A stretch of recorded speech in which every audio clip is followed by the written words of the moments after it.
আমার চ্যানেলের পক্ষ থেকে সকল ছাত্রছাত্রীদের আন্তরিক ভালোবাসা ও শুভেচ্ছা জানাচ্ছি।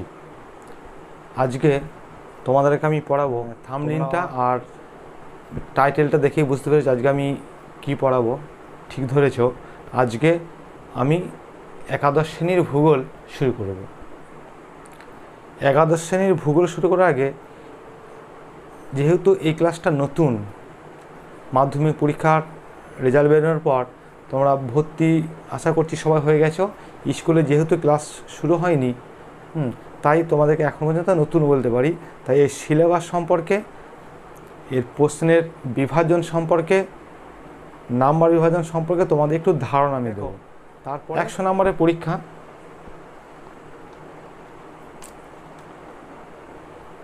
Total number 100। এই 100 নম্বরের মধ্যে 30 নম্বরের প্র্যাকটিক্যাল। 100 থেকে 30 চলে গেল প্র্যাকটিক্যাল, 30 নম্বর প্র্যাকটিক্যাল, 70 নম্বরের থিওরি। প্র্যাকটিক্যালে আলাদা বই আছে, থিওরির আলাদা বই আছে। আবার অনেক বইতে, সহায়িকা বইগুলোতে একসাথেই দুটো থাকে, কিন্তু তোমরা অবশ্যই দুটো আলাদা পার্টে বই কিনবে। 70 নম্বরের যে থিওরি থাকবে, এর মধ্যে এর 50%, অর্থাৎ 35 নম্বরের শর্ট, অর্থাৎ এমসিকিউ এসিকিউ। তাহলে এই 70 নম্বরের মধ্যে 35 নম্বরের শর্ট আর 35 নম্বরের ব্রড। 35 নম্বর শর্ট প্রশ্নের মধ্যে 21 নম্বরের এমসিকিউ। এই 35 নম্বরের মধ্যে 21 নম্বরের আসছে এমসিকিউ, বাকি থাকছে 14 নম্বরের এসএকিউ। 21 নম্বর এমসিকিউ, এক্ষেত্রে 4টে অপশান থাকবে, তোমরা যে কোনো একটিতে উত্তর করবে। ক্লাস 11-এর ক্ষেত্রে খাতাতে এটা অ্যান্সার করতে হয়, আর 12-এর পরীক্ষাতে এটা পার্ট বি হিসাবে প্রশ্নতেই উত্তর করতে হয়, প্রশ্নটাই জমা দিতে হয়, পার্ট বি। একাদশ শ্রেণীর ক্ষেত্রে সে সুযোগটা নেই, খাতাতেই অ্যান্সারগুলো করতে হবে। 21 নম্বর এমসিকিউ, অর্থাৎ মাল্টিপল চয়েস কোশ্চেন, 4টে করে অপশান থাকে। 14 নম্বর এসিকিউ, অর্থাৎ 1 নাম্বার, এখানে সরাসরি প্রশ্ন, কি, কাকে বলে, কোথায়, কেন, উদাহরণ দাও, এই সমস্ত 1 লাইনে অথবা 2 লাইনে লিখতে হয়।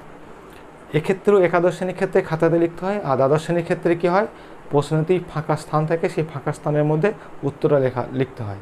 ওটা পার্ট বি হিসাবে খাতার সাথে জমা দিতে হবে।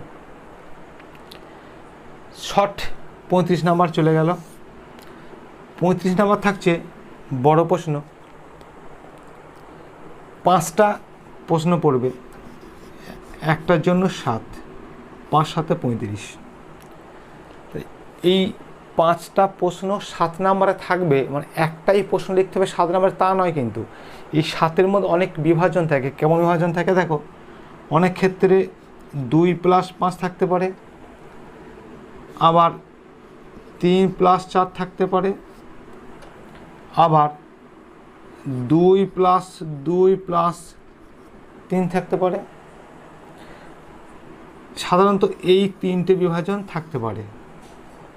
তাহলে এক্ষেত্রে 5টা প্রশ্ন অ্যান্সার করতে হবে, 7 নম্বর, 5 7 35।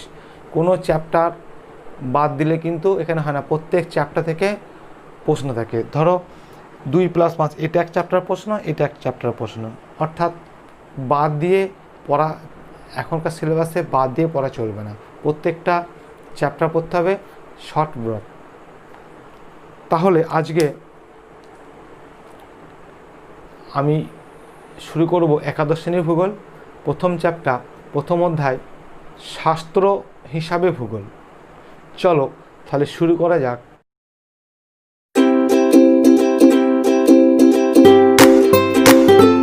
শাস্ত্র হিসাবে ভূগোল কি? জিওগ্রাফি। জিওগ্রাফি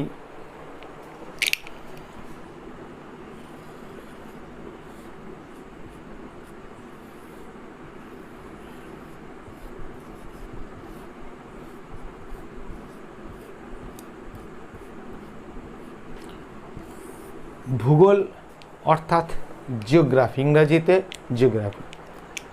এই জিওগ্রাফিটা এসেছে দুটি গ্রিক শব্দ থেকে।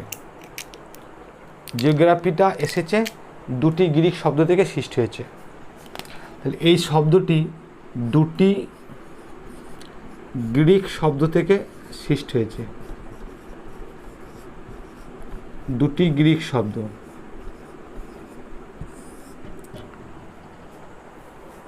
জিও থেকে জিও, তাহলে জিও শব্দটি এসেছে জিও থেকে, আর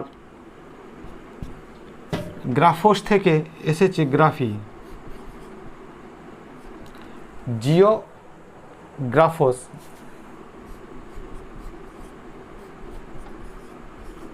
এই গ্রাফোস থেকে এসেছে এই গ্রাফি কথাটি। জিও গ্রাফি, জিও শব্দ এসেছে জিও থেকে, আর গ্রাফোস থেকে এসেছে গ্রাফি। জিও শব্দের অর্থ আমাদের এই পৃথিবী। কেমন পৃথিবী? কঠিন, তরল, গ্যাসীয় পদার্থে সৃষ্ট এই পৃথিবী। তাহলে জিও শব্দের অর্থ পৃথিবী। কেমন পৃথিবী? এক্ষেত্রে বলতে পারি তরল, গ্যাসীয়, কঠিন উপাদানে সৃষ্ট পৃথিবী। গ্রাফোস শব্দের অর্থ পুঙ্খানুপুঙ্খভাবে বর্ণনা করা। তাহলে গ্রাফোস শব্দের অর্থ পুঙ্খানুপুঙ্খভাবে বর্ণনা করা, মানে খুঁটিয়ে বর্ণনা করা, কোনো অংশই কিছু বাদ থাকবে না, সমস্ত অংশটাই ভূগোলের মধ্যে থাকবে। তো জিওগ্রাফি শব্দের অর্থ কঠিন তরল পৃথিবী, কঠিন তরল গ্যাসীয় পদার্থে সৃষ্ট আমাদের এই পৃথিবীর বর্ণনা। এই জিওগ্রাফি শব্দটি প্রথম ব্যবহার করেছিলেন গ্রিক দার্শনিক এরাটোস্থেনিস। এই জিওগ্রাফি শব্দটি প্রথম ব্যবহার করেছিলেন গ্রিক দার্শনিক এরাটোস্থেনিস।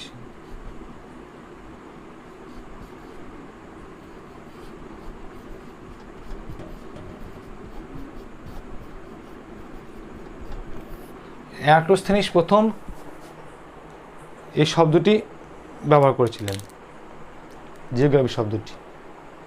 তাহলে এই সম্পর্কে বোঝা গেছে আশা করছি। এরপরে আমরা চলে যাব ভূগোল কাকে বলে। ভূগোল শব্দটি, জিওগ্রাফি শব্দটি ব্যাখ্যা করলাম, এরপরে তোমাদের কাছে চলে যাব ভূগোল কাকে বলে। ভূগোলের সংজ্ঞা অনেক বিজ্ঞানী দিয়েছেন বিভিন্নভাবে। তার মধ্যে আমরা উল্লেখ করতে পারি এরাটোস্থেনিস ভূগোলের সংজ্ঞা দিয়েছেন, উল্লেখযোগ্য নাম আছে রিটার, উল্লেখযোগ্য নাম কান্ট, উল্লেখযোগ্য নাম হামবোল্ট। এই সমস্ত ভূবিজ্ঞানী ভূগোলকে বিভিন্নভাবে সংজ্ঞা দিয়েছেন, ভূগোলকে ব্যাখ্যা করেছেন। সবথেকে গ্রহণযোগ্য সংজ্ঞাটি হলো, সমস্ত ভূবিজ্ঞানীর সংজ্ঞাটা নিয়ে একটা সংজ্ঞা তৈরি করা হয়েছে। সেই সংজ্ঞাটা তোমরা ভালো করে বুঝবে, ভালো করে শুনবে। ভূগোল কাকে বলে? যে শাস্ত্র পাঠ করে, যে শাস্ত্র পাঠ করতে হচ্ছে মানে পড়তে হচ্ছে, যে শাস্ত্র পাঠ করে ভূপৃষ্ঠের যাবতীয় বৈশিষ্ট্য, ভূপৃষ্ঠ পৃথিবীর পৃষ্ঠ, এই ভূপৃষ্ঠের যাবতীয় বৈশিষ্ট্য সমস্ত কিছুই থাকবে। আর কি থাকবে? তার প্রাকৃতিক বৈচিত্র্য, এই ভূপ্রাকৃতিক বৈচিত্র্য থাকবে, পৃথিবীর ভূপ্রাকৃতিক বৈচিত্র্য থাকবে। আর কি? জলবায়ু, উদ্ভিদ, মৃত্তিকা, প্রাণী সম্পদ, মানব সম্পদ, এই ভূপৃষ্ঠের মধ্যে অবস্থানকারী সমস্ত কিছু ইত্যাদি, এবং এগুলির বন্টন ও পারস্পরিক সম্পর্ক নিয়ে জানা যায়, তাকে বলা হচ্ছে ভূগোল। আবার একবার বলছি, তোমরা ভালো করে শুনবে। যে শাস্ত্র পাঠ করে কি না ভূপৃষ্ঠের যাবতীয় বৈশিষ্ট্য, তার প্রাকৃতিক বৈচিত্র্য, উদ্ভিদ, জলবায়ু, জীবজন্তু, মানব সম্পদ ইত্যাদি সম্পর্কে বন্টন এবং পারস্পরিক সম্পর্ক জানা যায়, সেই শাস্ত্রের নাম হচ্ছে গিয়ে ভূগোল। এরপরে ভূগোলের সংজ্ঞা হয়ে গেল। এরপরে ভূগোল পাঠের উদ্দেশ্য কি, ভূগোল পাঠ কেন করব, ভূগোল পাঠের কি উদ্দেশ্য আছে। ভূগোল পাঠ করছি, ভূগোল শাস্ত্র পাঠ করছি, এই পাঠ করার উদ্দেশ্য কি, বা এই পাঠ করে আমরা কি কি বিষয়ে জানতে পারবো, সেটাই হচ্ছে ভূগোল পাঠের উদ্দেশ্য। তাহলে চলে আসি ভূগোল পাঠের উদ্দেশ্যে। প্রথম হচ্ছে মানবিক ও প্রাকৃতিক সম্পর্ক বিশ্লেষণ।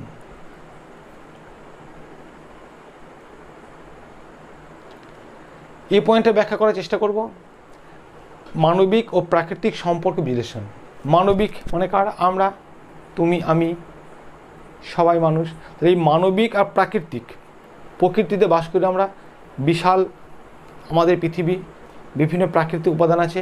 এই যে প্রাকৃতির সাথে মানবিক মানুষের কি সম্পর্ক আছে, কি আদান প্রদান আছে, কি লেনদেন আছে, সেই সম্পর্কে বিশ্লেষণ করব ভূগোল পাঠের মাধ্যমে বিশ্লেষণ করা যাবে। তাহলে 1 নম্বর পয়েন্ট হলো প্রাকৃতিক এবং মানবিক সম্পর্ক বিশ্লেষণ করা। 2 নম্বর পয়েন্ট এখানে বলতে পারি প্রাকৃতিক ও অপ্রাকৃতিক পরিবেশ সম্পর্কে জানা। আমাদের এই বিশাল পৃথিবীতে অনেক প্রাকৃতিক উপাদান আছে, অনেক অপ্রাকৃতিক উপাদান আছে। কোনটা প্রাকৃতিক উপাদান, কোনটা অপ্রাকৃতিক উপাদান, এই সমস্ত যাবতীয় বিষয়গুলি আমরা জানব ভূগোল পাঠের মাধ্যমে। ভূগোল পাঠের উদ্দেশ্য এটাই যে প্রাকৃতিক ভূগোল বা প্রাকৃতিক অংশ এবং অপ্রাকৃতিক অংশ মধ্যে একটা তাদের সম্পর্কে বিস্তারিত জানা ভূগোল পাঠের উদ্দেশ্য। 2টো পয়েন্ট বললাম। প্রথমটা বলেছিলাম কি মানবিক ও প্রাকৃতিক সম্পর্ক বিশ্লেষণ, 2য় নম্বর বলেছিলাম প্রাকৃতিক ও অপ্রাকৃতিক পরিবেশ সম্পর্কে জানা। 3 নম্বর কি সম্পদের বন্টন। সম্পদ সৃষ্টি হয়েছে, তো সম্পদ সম্পর্কে জানবো, সম্পদ কাকে বলে ভূগোলের মাধ্যমে জানবো, বা ভূগোল পাঠের উদ্দেশ্যে সম্পদকে জানা। সেই সম্পদ পৃথিবীর কোথায় কোথায় আছে, কোন সম্পদ পৃথিবীর কোন স্থানে পাওয়া যায়, সেই সম্পর্কে বিস্তারিত জানবো ভূগোল পাঠের মাধ্যমে, বা ভূগোল পাঠের উদ্দেশ্য হলো সেটাই। পৃথিবীর বিভিন্ন প্রাকৃতিক সম্পদ, অর্থনৈতিক সম্পদগুলি কোথায় পাওয়া যায় সেই সম্পর্কে জানা হচ্ছে ভূগোল পাঠের একটা উদ্দেশ্য। 3টে পয়েন্ট হয়ে গেল। 4 নম্বর পয়েন্ট চলে আসছি, নাকি মানচিত্র অঙ্কন। তোমরা ভূগোল বইতে ক্লাস 5 থেকে ভূগোল বইতে দেখেছো ভারতের মানচিত্র আছে, পশ্চিমবঙ্গের মানচিত্র আছে, পৃথিবীর মানচিত্র আছে, ভূগোলক আছে। এই যে সমস্ত কিছু রাজনৈতিক মানচিত্র, প্রাকৃতিক মানচিত্র, বিভিন্ন মানচিত্র, এটা অঙ্কন করবে কে, কীভাবে অঙ্কন করা যাবে? নিশ্চয়ই ভূগোল পাঠের মাধ্যমে। ইতিহাস পাঠ করলে বা জীবনবিজ্ঞান বই পড়লে নিশ্চয়ই এই মানচিত্রগুলো অঙ্কন করা শেখা যাবে না। তাহলে ভূগোল পাঠের উদ্দেশ্য কি মানচিত্র অঙ্কন করা। 5 নম্বর বৈশিষ্ট্য পরিকল্পনা গ্রহণ। বিভিন্ন পরিকল্পনা গ্রহণ। আমাদের প্রাকৃতিক পরিবেশ বা অপ্রাকৃতিক পরিবেশের উন্নয়নের জন্য বিভিন্ন পরিকল্পনা গ্রহণ করা যায়, বা অর্থনৈতিক পরিকল্পনা গ্রহণ করা যাচ্ছে। তো সেই পরিকল্পনা গ্রহণ করার জন্য ভূগোল পাঠ অবশ্যই দরকার, বা ভূগোল পাঠের উদ্দেশ্য হলো পরিকল্পনা গ্রহণ করা। 6 নম্বর পয়েন্টে কি না অবস্থান নির্ণয়। আমরা কোথায় অবস্থান করছি, কোথায় আছি, পৃথিবীর কোথায় আছি, কোন স্থানে অবস্থান করছি, আমাদের অক্ষাংশ কত, আমরা যে স্থানে অবস্থান করছি তাদের দ্রাঘিমাংশ কত, এই সম্পর্কে জানা, অর্থাৎ ভূপৃষ্ঠের অবস্থান নির্ণয় করা। 7 নম্বর পয়েন্ট কি না জনসংখ্যা সম্পর্কে জানা, বা জনসংখ্যার গতি প্রকৃতি সম্পর্কে জানা। জনসংখ্যা সম্পর্কে জানবো, পৃথিবীর কোথায় জনসংখ্যা বেশি, পৃথিবীর জনসংখ্যা টোটালে কত, কোন দেশের জনসংখ্যা বৃদ্ধির হার বেশি, কোথায় জনসংখ্যা মৃত্যুর হার বেশি। তো জনসংখ্যার বন্টন, মৃত্যু, জন্ম, বিভিন্ন তথ্য সম্পর্কে জানতে পারবো ভূগোল পাঠের মাধ্যমে, বা ভূগোল পাঠের উদ্দেশ্য হলো জনসংখ্যার গতি প্রকৃতি নির্ণয় করা। এই সব পয়েন্টগুলি ভালো করে বুঝবে। যদি কোনো জায়গায় কোনো অসুবিধা হয়ে থাকে অবশ্যই কমেন্ট করবে। ভিডিওটি ভালো লাগলে বন্ধুদের মধ্যে অবশ্যই শেয়ার করবে। পরের ক্লাসে পরের অংশ নিয়ে আবার তোমাদের সামনে